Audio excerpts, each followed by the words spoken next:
Is this July 2011 timeline undermining your efforts? Is it hard to get the Afghan people to trust U.S. soldiers, which is such an important component of counterinsurgency, because they're fearful that U.S. troops will leave?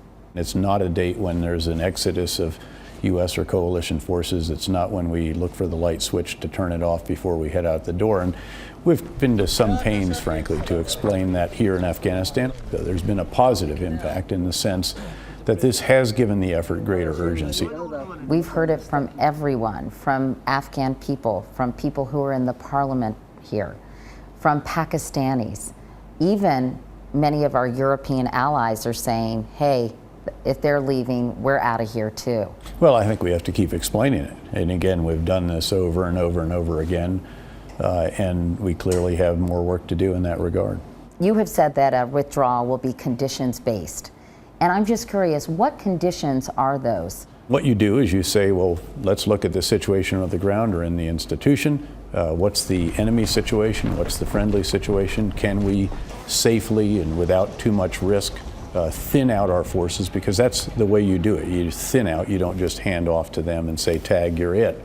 Can you really rid the world of terrorists? Or is it like whack-a-mole? You can target them in one country, neutralize them, and then they just pop up somewhere else, like Pakistan or Yemen. Can't terrorists these days operate from anywhere?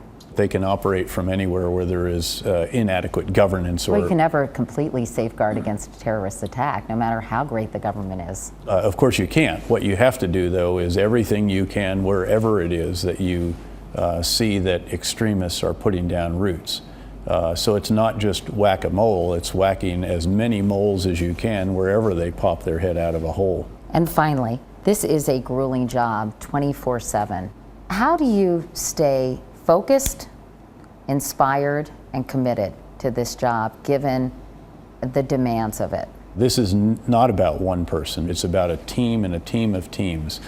And when people say you've got a heavy rucksack, General Petraeus, my response is that there are innumerable great young soldiers, sailors, airmen, Marines, civilians, coalition and Afghan partners who are helping to carry that rucksack.